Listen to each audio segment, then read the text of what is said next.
बड़ी मेहरबानी जुनैद साहब अपने शो च सद लेंदे हो और रब जानदा रांझे दा रांझा राजी कर देंदे हो चार गल्लां करके। आपकी मोहब्बत, आप तशरीफ ले आते हैं। और नहीं जी तुहाडी मेहरबानी है जनाब, सानू पता है असीं निरे आशिक नहीं, असीं दुनियादारी भी जानने आ। सानू पता है अजकल सहाफी किन्ने बदीद इंसान हुंदे ने ते जे तुसीं आशिकां नूं सद लैंदे हो ते जनाब तुहाडे वर्गा ते बंदा ही कोई नहीं। ਉਹ ਧੀਦੋ ਜਿਹੜੇ ਮੇਰੇ ਦਿਲ ਦੇ ਉੱਤੇ ਦਾਤਰੀ ਚੱਲਦੀ ਉਹ ਤੇਰੇ ਦਿਲ ਤੇ ਹਲੇ ਟਰੈਕਟਰ ਚੱਲਣਾ ਹੈ, ਤੂੰ ਦਾਤਰੀ ਤੋਂ ਹੀ ਘਬਰਾ ਗਈ ਹੈ। ਉਹ ਛੱਡ ਦੇ ਬਜਰੀ ਦਾ ਖੇੜਾ, ਰੱਬ ਦਾ ਵਾਸਤਾ ਹੈ, ਵਾਪਸ ਤੁਰ ਪਾਓ। ਉਹ ਟੁਰ ਜਾਓ ਇੱਥੋਂ, ਮੈਂ ਨਹੀਂ ਚ ਜਾਣਾ। जुनैद साहब तुसी खुद फैसला करो और मैं अपनी जिंदगी ते अपनी जान नू छड़ के इस विलन पार्टी नाल किथे चला जावां। यार आपने अपना फैसला करवाना है गांव देहात की पंचायत से कराए जाके। मैं एक भाई आमल साफी हूँ, जर्नलिस्ट हूँ, मेरा काम हीर रांझे और ये कैदों की लड़ाइयां तय कराना है। ओ जुनैद साहब केड़ियां पंचायतां च मैनू रोलना जे, रब दा वास्ता जे अजकल पढ़े लिखियां दा दौर है ते तुसी पढ़े लिखे सियाने बियाने आदमी हो और तुहानू तुहाडी इस करमची रंग दी टाई दा वास्ता जे मेरा फैसला करा दियो। है रांझा और इसकी कलर सेंस देखो। ओ सर रांझा तुहाडा की ख्याल है अन्ना हुंदा है? ਓਏ ਇਹੀ ਤੇ ਮੈਂ ਕਹਿਣ ਡਿਆ ਕਿ ਕਿੱਥੇ ਗਰਮੀ ਦੇ ਵਿੱਚ ਤੂੰ ਖੱਜਲ ਹੋਣ ਡਿਆ। ਪਿੰਡ ਵਾਪਸ ਚੱਲ, ਉੱਥੇ ਟਿਊਬਵੈਲ ਤੇ ਨਾਨੇ ਆ, ਨਹਿਰਾਂ ਦੇ ਵਿੱਚ ਟੁੱਬੀਆਂ ਲਾਣੇ ਆ। ਉਹ ਤੇ ਜਾ ਕੇ ਕੱਲਾ ਨਹਿਰਾਂ 'ਚ ਟੁੱਬੀਆਂ ਲਾ, ਮੇਰੇ ਕੋਲੋਂ ਤਾਂ ਟਿਊਬ ਕਿਰਾਏ ਤੇ ਲੈਣੀ। ਮੈਂ ਕਿਹੜੀ ਨਹਿਰ ਤੇ ਟੁਰ ਜਾਵਾਂ ਆਪਣੀ ਜ਼ਿੰਦਗੀ ਦੀ ਇਸ ਠੰਡ ਨੂੰ ਛੱਡ ਕੇ। ਕਿਆ ਕਹਿਨੇ ਹੀਰੇ, ਰੱਬ ਜਾਣਦਾ ਬੜਾ ਤੇਰਾ ਛੋਟੀ ਖੁਰਮਾਨੀ ਵਰਗਾ ਮੂੰਹ ਹੈ।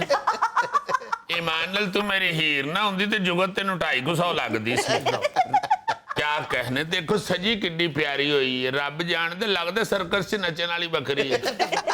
रांझा जी, क्या मैं तारीख के और आंख में ये लिख सकता हूँ कि आपके दुश्मन चौक से सदका खैरात मांग के उन्हीं रुपयों से आपका पीछा करते रहे? और लखारिया जो मर्जी लिख, मगर ये ख्याल कर ले भी तेरे को खाली वर्का नहीं थोलिया जाता तो उत्ते लिख लिया तो फिर ओदा की करेगा। और रांझिया वापस चल, मैं तो हुण शक्कर कोले दी रेड़ी भी ला लईए, तू चल के उत्थे आवाज़ां ला। और तू आप क्यों नहीं लांदा ना मुरादा, तेरी जुबान वड्डी गई है। क्यों टुर जावां मैं तेरे शक्कर कोले दी आवाज़ां लाण, अपना ये फालसे दा शरबत छड्ड के। सदके जावां हीरे, तेरे चार मुंह हुंदे ते बंदा खेड भी सकदा सी। ਭੈੜਿਆ ਤੂੰ ਕਿੱਥੇ ਸ਼ਹਿਰ ਦੇ ਚ ਖੱਜਲ ਖਰਾਬ ਹੋਣ ਡਿਆ। ਉਹ ਤੇ ਤੂੰ ਕਿਹੜਾ ਪਿੰਡ 'ਚ ਐਮਐਨਏ ਲੱਗਾ ਹੈ? ਯਾਦ ਕਰ ਟੂਬਲ ਦੇ ਉੱਤੇ ਦੁਹਾਣੇ ਠੰਡੇ ਕਰਕੇ ਖਾਣੇ ਹੁੰਦੇ ਸਾਂ, ਤੂੰ ਤੇ ਕੋਣੀ ਮਾਰ ਕੇ ਦਵਾਣਾ ਚੱਕਣਾ ਚੂਰ ਕਰ ਦਿੰਦਾ ਹੁੰਦਾ ਸੀ। ਇਹ ਹੁਣ ਤੂੰ ਭਰਾ ਲੈਣ ਆਇਆ ਕਿ ਕੋਣੀ ਲੈਣ ਆਇਆ? ये वो चकनाचूर दुआना लेने आया है। रांझा जी, क्या मैं ये लिख सकता हूँ कि आपका बड़ा भाई जब गलियों से गुजरता है तो बच्चे इसे पानी वाले शॉपर मारते हैं? ਉਹ ਕਾਕਾ ਤੂੰ ਲਿਖ ਕੇ ਵਿਖਾਉਣਾ ਕਿਹਨੂੰ ਆ? चौधरी साहब, तरीक का ये शाकार 10 जुबानों में शाया होगा। ਉਹ ਤੇਰੀ ਵੀ ਮੱਤ ਵੱਜੀ ਗਈ ਹੈ, ਤੂੰ ਲਿਖਣਾ ਕੀ? ਉਹਨੂੰ ਚੌਧਰੀ ਕਹਿੰਦੇ ਆ, ਚੌਧਰੀਆਂ ਕੋਲ ਟਰੈਕਟਰ ਹੁੰਦਾ, ਇਹਦੇ ਕੋਲ ਤੇ ਆਪਣੀ ਸਾਈਕਲ ਨਹੀਂ ਹੈ। ਇਹਨੂੰ ਤੇ ਹੁਣ ਕੋਈ ਕਿਰਾਏ ਤੇ ਨਹੀਂ ਦਿੰਦਾ ਸਾਈਕਲ। ਇੱਕ ਵਾਰੀ ਨਾ ਮੁਰਾਦ ਸਾਈਕਲ ਕਿਰਾਏ ਤੇ ਲੈ ਕੇ ਆਇਆ ਹੀ, ਉਹਦੇ ਉੱਤੇ ਬੈਠਾ ਤੇ ਸਾਈਕਲ ਜ਼ਮੀਨ ਤੇ ਬਹਿ ਗਈ। ਉਹਦੇ ਬਾਅਦ ਪੂਰੇ ਪਿੰਡ 'ਚ ਇਹਨੂੰ ਕਿਸੇ ਨਾ ਮੁਰਾਦ ਨੇ ਸਾਈਕਲ ਵੀ ਕਿਰਾਏ ਤੇ ਨਹੀਂ ਦਿੱਤੀ। ਉੱਤੋਂ ਮੈਨੂੰ ਕਹਿੰਦਾ ਮੇਰੇ ਨਾਲ ਟੁਰ ਜਾ। ਉਹ ਕਿਵੇਂ ਟੁਰ ਜਾਵਾਂ अपनी जिंदड़ी छड़ के?